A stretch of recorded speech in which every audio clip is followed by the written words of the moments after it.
Rain, rain, go away, come again another day.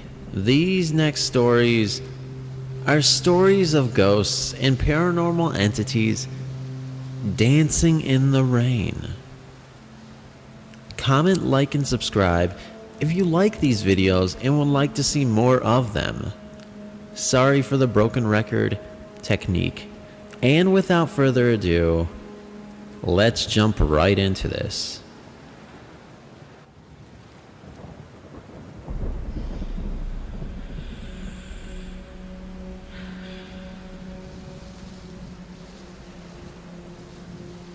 Michael likes the rain too.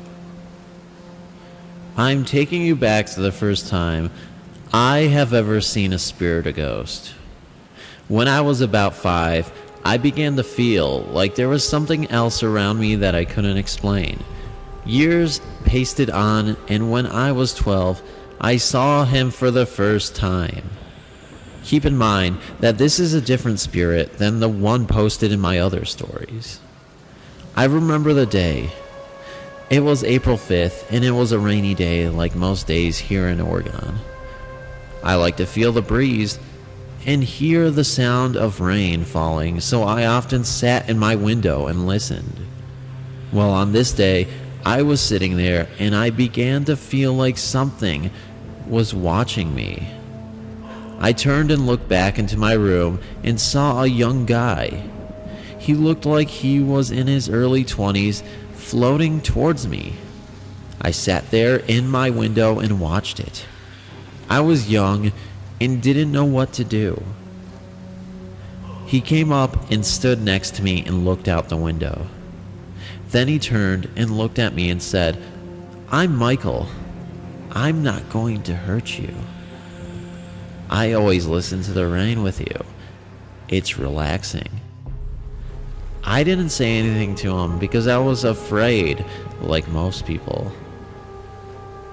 Michael was around for a couple more years, and then one day just up and left. A month later is when the new spirit arrived. Does anyone think this is connected? Let me know.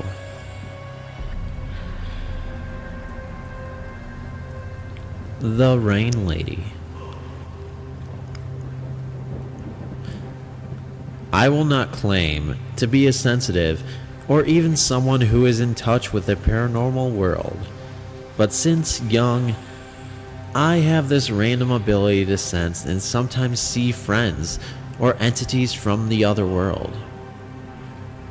What I meant by random was, I can sense and see things some days and totally be oblivious towards it for a second period of time, months or years, before suddenly I can sense them again. It comes and goes. Even with the background, I guess. One of my most mind-boggling experiences happened when I was around 20. I chose to break for a year to work and earn money for university expense that time, so I got this job in a boys' school in my hometown as a tutor for computer-assisted learning. This was almost 7 years back. The school itself is one of the oldest schools in my state. The computer lab I worked in was on the first floor and the furthest away from the other classes. It has almost a depressing vibe with the dim lighting, peeling paint, and old-looking windows. I never feel a sense of dread when I stepped in, as I usually will if the place is haunted. All went well during the first few months until the monsoon season rolled in. The first heavy rain and thunderstorm, I was alone in the lab. I sensed a presence in the room with me. Nothing much, but the hair on my neck stood up. I ignored it. As the days passed, especially on rainy days, this presence makes it known even more. It escalates from a feeling of another person in the room with me to a faint shadow at the corner of the room, until one day I saw the full form of this entity. An old lady wearing rags and drenched from head to toe, long hair standing at farthest corner of the room. I was freaked out when I saw her that clearly. I pretended I needed to go to the toilet and left the room. Only when I went in after the rain stopped, and thank God I have no class at that slot, I saw her again a few times during heavy rain, but not on normal days. I wonder why.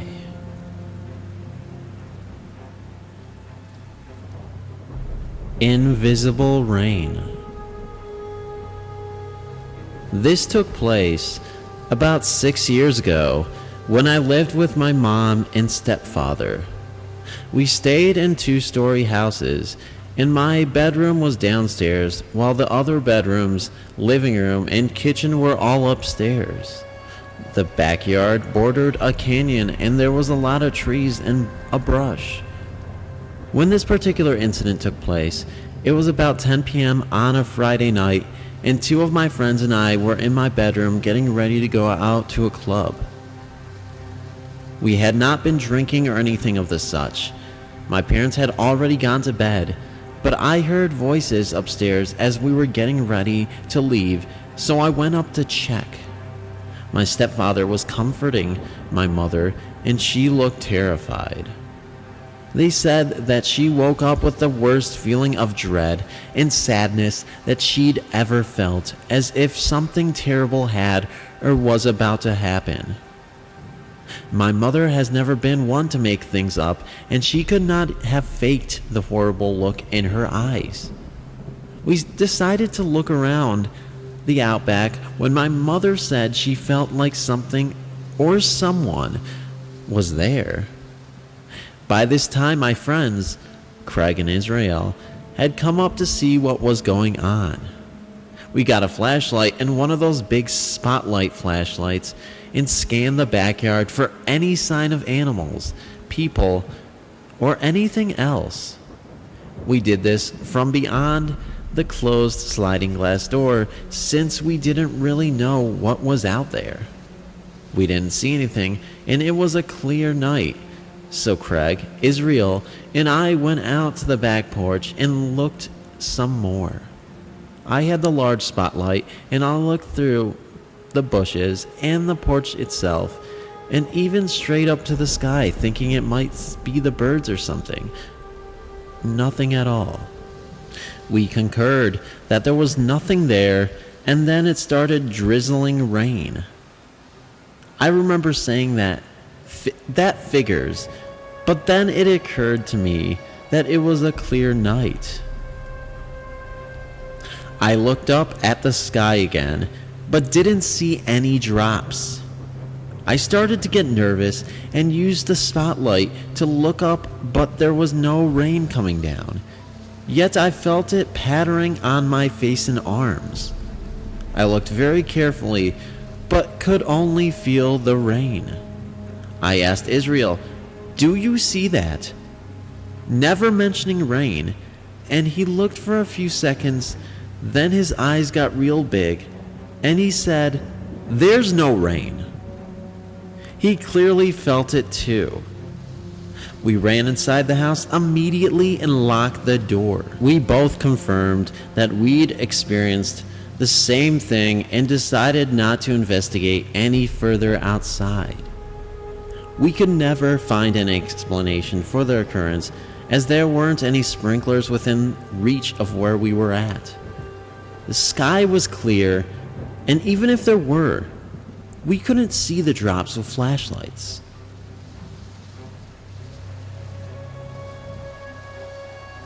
Golden rain. Hi, I'm Jeff.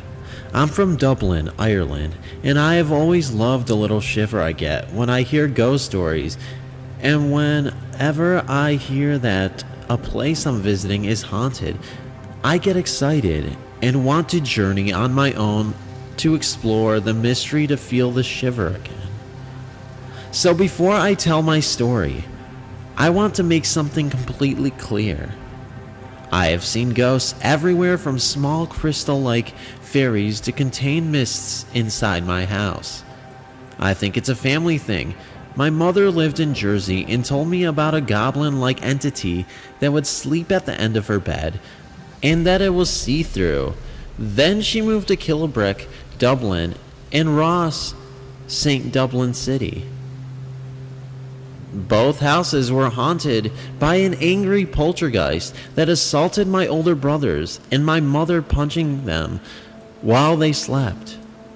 My dad also was attacked in those houses. Then they moved to my current house in Dublin, the north side. I'm the youngest and I was born and raised there. None of my friends like being in this house. There are a lot of spirits in this house, and up until a few months ago, I didn't mind them. One of them is my godmother, and she watches over me. The others bother me. There are 4 shadows that I will leave for another time. A little schoolgirl and a butcher type. He breathes on my neck when I make tea at night. Anyway, I have insomnia and I sleepwalk. So when I do sleep, I lock myself in my room so I don't wander over to the train tracks when I have been told I do. So I wanted a siesta, a 1-hour sleep. I was about 30 minutes in. It was the 18th or 30th of June of this year. I can't really remember. But I could feel a pressing on my mouth. Pressure forced me out of a mild sleep. I lost 10 teeth a year ago, and something was putting its fingers around my mouth, like checking the gaps in my teeth. My body jumped. I first thought, this is a weird dream. Then I realized I'm awake. My eyes focused, and a hand covered my mouth, and my senses began to fail. I say a hand, but I didn't see it at all. And all I could see was the bedroom door locked. It felt like a hand choking me. I thought this sentence, "Help, get this thing off of me," but my brain didn't work. It just didn't work. It was very strange. I wondered, why is this thing attacking me? Just then, it loosens its grip, and I said, "Just get your fucking hands off of me," and let me go. It then let me go. I focused my eyes and looked right at it. Right beside my bed, it was golden in the image of a man, but I knew it wasn't a man. It had like a suit or something on, and it dripped it into itself in golden raindrops. When I stared at it, it looked like it was bending light constantly. It looked impossible. I thought, this cannot be human, but it wanted to be for some reason. When I thought this, it stepped aside and I walked past it, straight down the stairs to tell my dad and mother what just had happened. They said I must have been dreaming, but then they would have to be a part of the dream, telling me I must have been dreaming because it was all part of the same sequence. No fade to back, or black, or in between, as they stay in the movie world. So after this experience, I've been very puzzled. Is what happened to me a ghost story, an alien abduction, or even a demonic encounter? I really have no idea at all. All I know is I wouldn't wish my event on anyone, and I wouldn't want a repeat. If anyone else has a similar story, I would love to read it. Thanks for reading.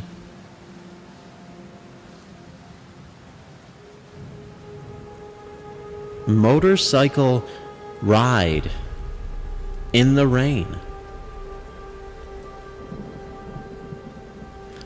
It was the middle of August, and the harsh wind blew hot and humid, kicking up a storm for the evening hours. Off to the north, the black clouds had started to brew and roll. It was about 6:30 p.m., and my date was late. He would not tell me where he planned to take me. It was a surprise. Now, being 30 minutes late, I began to wonder what could possibly be going on, if I would be going anywhere. I walked out onto the front porch and could almost smell the rain coming. It began to grow darker. I decided if he arrived, we would stay at my house until the storm passed. I then started to worry that he may be riding his motorcycle. Motorcycles and thunderstorms do not mix. He knew I despised motorcycles, but, well, hopefully he would be in his truck. As the dreaded motorcycle came around the corner, the rain began to spit big fat drops. He got off the bike and indicated we needed to hurry up. I told him I was not going. It was raining, I was not getting on the bike, and I wouldn't even if it was not raining. After he became increasingly angry with me and refused to stay at my house until the storm passed, he got on the motorcycle and started off into the downpour. I looked up and all I could see was flashing red and blue lights, such as those coming off an emergency vehicle. I watched for a few minutes, thinking there would have been an accident right in front of my house. I could hear screams of agony, sounding as if they were coming from a few feet in front of me. No one was there. I turned around to grab my iced tea I had brought onto the porch with me. As I turned back, the lights were all gone. There was no evidence of an accident either. I shook my head and turned to go into the house. As I turned, I could hear the unmistakable roar of his motorcycle starting, and then screeching tires. I whirled around, and nothing was there.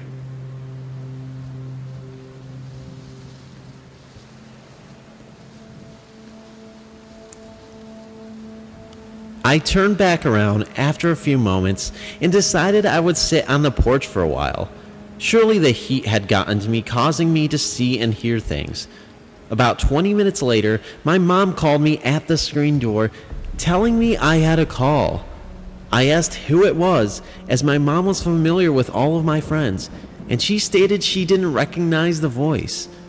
I went in and answered the phone.